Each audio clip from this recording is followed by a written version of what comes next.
What's up, YouTube? Welcome to my channel. I hope you're all having a great year. As you can see, I'm in my basement today, just for the simple fact that um, we as lawn care gurus, there's nothing going on right now as far as with the lawn. Everything is dormant, and we're just waiting and excited. If you are like me, waiting and excited for spring, and it's just around the corner. But today I just want to take the time to explain or discuss why we should store our fertilizers indoor during the winter months, okay? I noticed this when after the end of the season last year, our temperatures dropped and all my fertilizers were in the garage. And I noticed some chemical reactions with some of the fertilizers that I have. So I decided to dig a little bit to see why I had these chemical reactions. And from most of the fertilizers that I have, it states that you have to keep your fertilizers between 40 degrees to 120 degrees Fahrenheit. Anything below that, it's not good, really. And I'm going to show you guys what I really mean by that. Okay, guys, let's take this product for instance. This is Kaale, which is basically calcium, from GCI Turf Academy, okay? And my shed, well, my garage, in the past couple of weeks was below 40 degrees, okay, below 40 degrees. And what happened to this fertilizer is that it started having kinks, okay?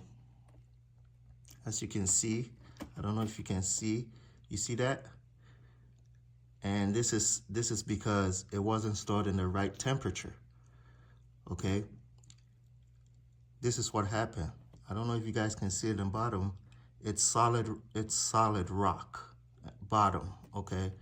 And this is the reaction from storing this fertilizer, this particular fertilizer, below 40 degrees, okay? So I realized that, and I brought it indoor. Now my question now becomes, is this fertilizer any effective? Is it effective? Okay. In my opinion, I think the chemical compound from this will make it ineffective because you have a chemical reaction right here, okay? And with this chemical reaction, it changes the compound of this fertilizer, and it makes it not to be as effective as it was when I first originally bought it, okay? Now, I don't know, you guys tell me what you think. Will this fertilizer be effective or ineffective? Okay. Let me know in the comment section below.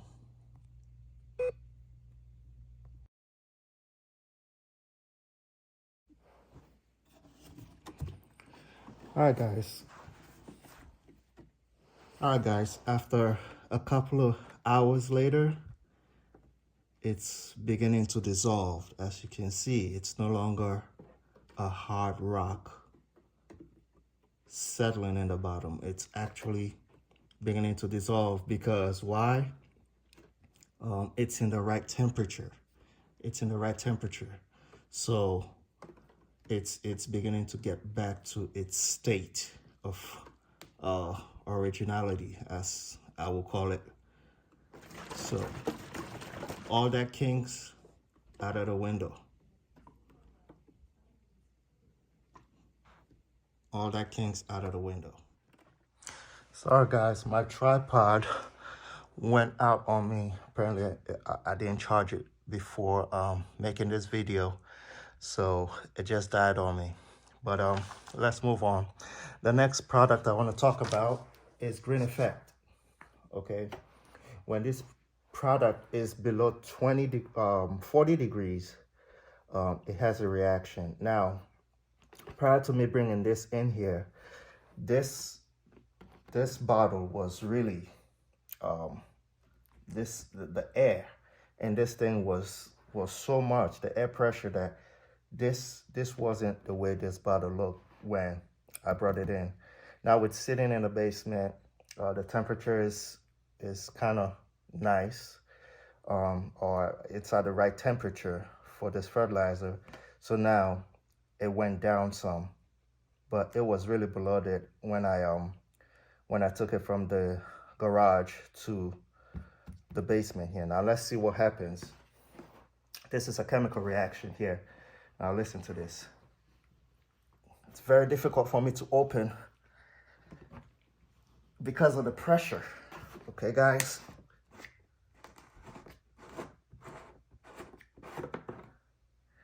Now, I think the pressure must have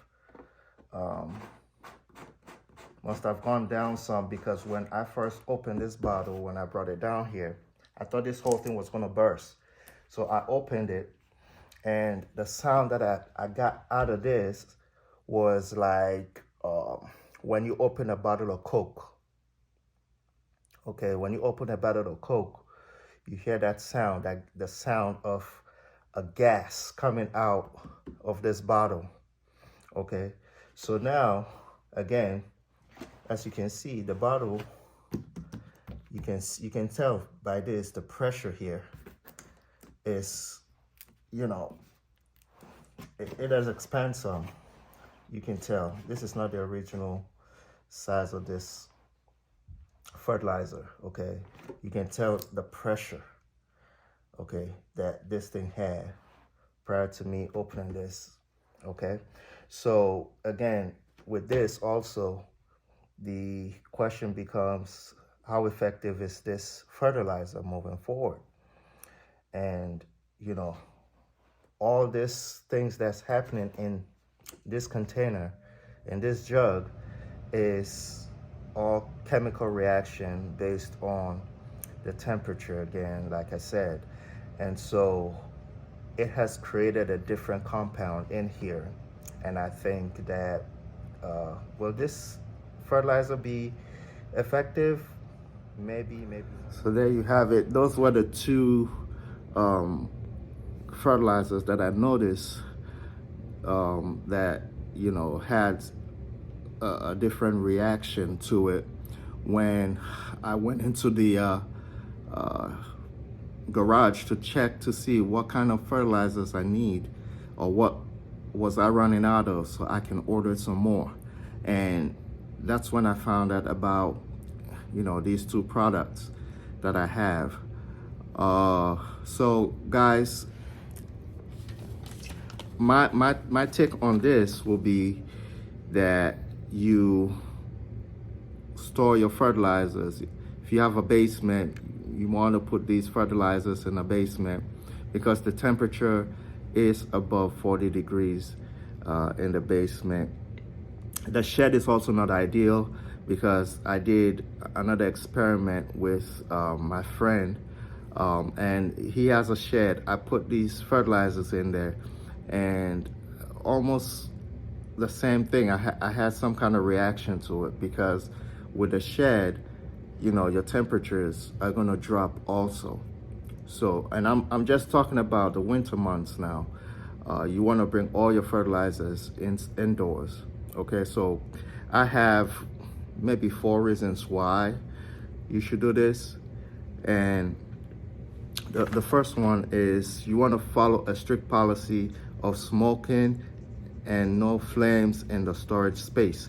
So you wanna make sure that, you know, that your storage space, you're not putting anything that will cause smoking or flames. Now, we as DIYers, what we have, it's not I would say they're not really harsh chemicals, because these fertilizers are made for DIYers, so they're not too harsh. And what I mean by harsh is, take bicarbonate phosphate, for example. Bicarbonate phosphate releases fumes, you know, when you store bicarbonate phosphate. So you want to put that outdoor, a chemical like that. But the chemicals that we have that are designed for DIYs, because we're not professionals, I think will be ideal for you to put it in your basement or in your room if you don't have a basement, in an open area, ventilated area, okay? And that won't affect anything. Also, if you have, the second reason is if you have a granular product, you know, and you want to store it, you want to use pallets or a rack to avoid moisture from the ground when you store the granular products that you have in your shed or garage, okay? And that will prevent it from creating moisture. Also, you want to pile up to a maximum of 3 bags high, okay, or 1.5 meters high when you're stacking these in your basement or in the room where it's well ventilated. Okay, keep storage space well ventilated and equipped with smoke detectors. Okay, also you want to make sure you have smoke detectors in the area. In my case, I'm going to be put it in my basement, and I have smoke detectors there that, you know, in case of anything, I'll be safe with that. So guys, these are my 3 reasons why I think you should store your fertilizers indoors during the winter months. During the winter months, you want to store your fertilizers indoor. Let me know in the comment section below if you guys have noticed any reaction to any of your fertilizers. Have you noticed any changes in your fertilizers? If you stored it in your shed, if you have one, or in your garage, if you have one, let me know. And let me know what kind of reaction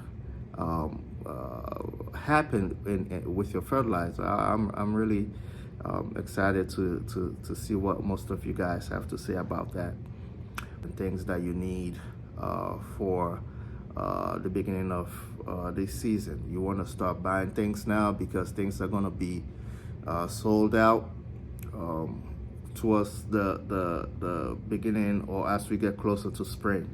So you want to check and see what you're missing, and go from there. Thank you guys for watching, and I'll see you guys in the next video.